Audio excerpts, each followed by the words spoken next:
कि उमर अंसारी की गिरफ्तारी हुई है, लखनऊ में ये गिरफ्तारी हुई, गाजीपुर पुलिस द्वारा गिरफ्तार किया गया है। किस तरह से पूरे मामले को आप देख रहे हैं? देखिए, पूरा मामला साफ है कि उमर अंसारी हमारे अनुज स्वर्गीय मुख्तार अंसारी के छोटे बेटे हैं।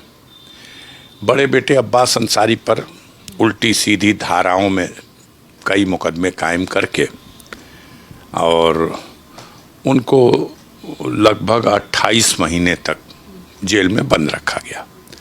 अब माननीय सर्वोच्च न्यायालय से वो जेल के बाहर तो हैं, लेकिन वो कंडीशनल बेल है कि आप प्रेस को एड्रेस नहीं कर सकते, आप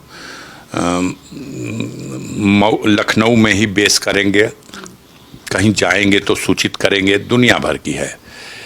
तो अब इनको दिख रहा था कि उमर जो है वो पैरवी कर रहा है अपने मुकदमों की, अपने परिवार से जुड़े मुकदमों की। वो सुप्रीम कोर्ट में भी याचिका दाखिल करता है, वो हाई कोर्ट में भी जाके याचिका दाखिल करता है। तो उसके ऊपर आरोप लगाया गया है।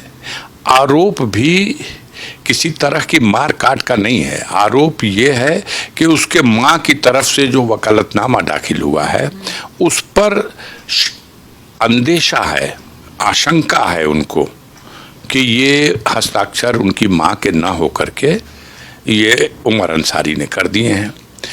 419 420 तो बना ही दिया, 467 और 468 की धारा लगा दी। ये कैसे बीट आउट होगा? कहीं से 400, कहीं से कोई ऐसा कूटरचित अभिलेख जिसके माध्यम से कोई बहुत बड़ी धोखाधड़ी करके आर्थिक लाभ लेने का प्रयास किया जाए, ऐसा कुछ है ही नहीं। आजकल ये 467-68 की धारा जो है वो किसी भी विरोधी व्यक्ति के विरुद्ध जो सरकार के सामने नतमस्तक नहीं है उसके खिलाफ ये आम बात हो गई है। 467 468 467 468 चूंकि कानून में ये बड़ी धारा है, इसमें जमानत मतलब देने में ज़रा मुश्किल होती है। अब जैसे उनको कल ज़मानत अप्लाई हुई लेकिन उनको ज़मानत नहीं मिल सकी, तो अब आज शायद नकल ले रहे हैं लोग, तो हो सकता है कल उनकी सेशन कोर्ट में बेल मूव हो। बस उसका हौसला तोड़ने के लिए, और वो उन लोगों की निगाह में खटक रहा था। कोई उंगली रख नहीं सकता था उसके विरुद्ध। उसके बात से, व्यवहार से, कैरेक्टर से, क्रियाकलाप से वो लोकप्रिय बहुत है। उसके फैन इतने हैं कि वो कहीं भी आ गया चला गया तो भीड़ लग जाती है।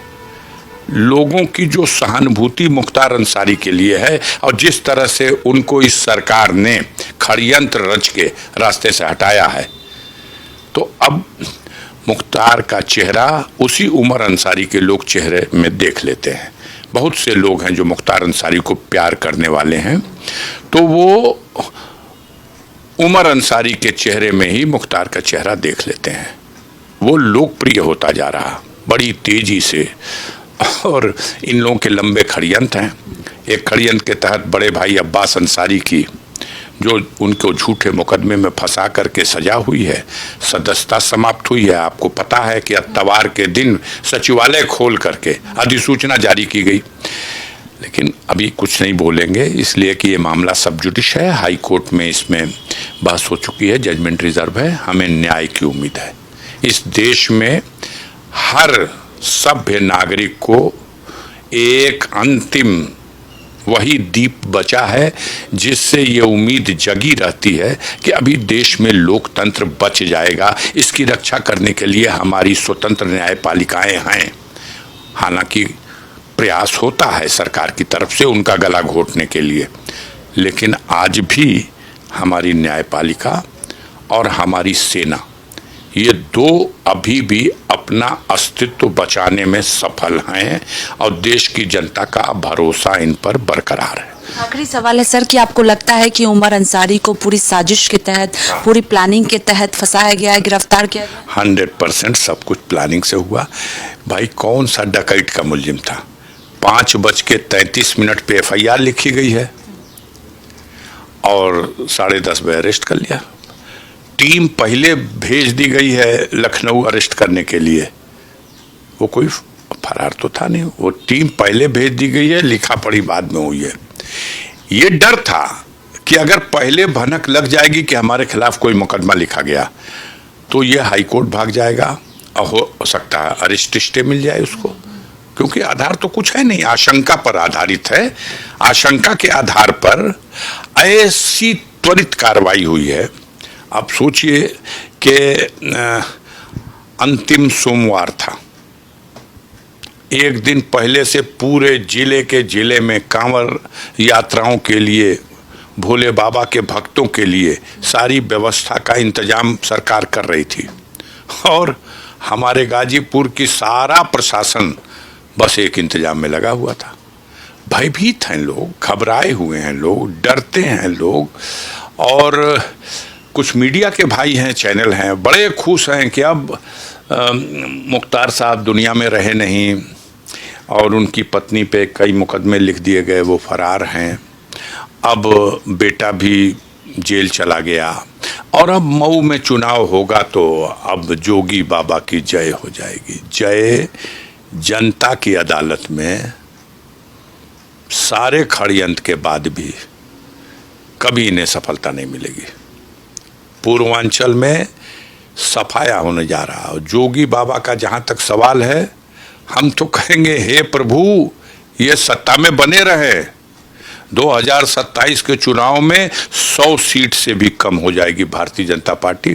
फिर कभी मुलाकात हो तो हमसे पूछिएगा। सर, उमर अंसारी के चुनाव लड़ने की भी चर्चा थी, जो सीट खाली हुई अब्बास अंसारी वाली, ये भी वजह माननीय अखिलेश यादव जी के फैसले पर निर्भर करता है।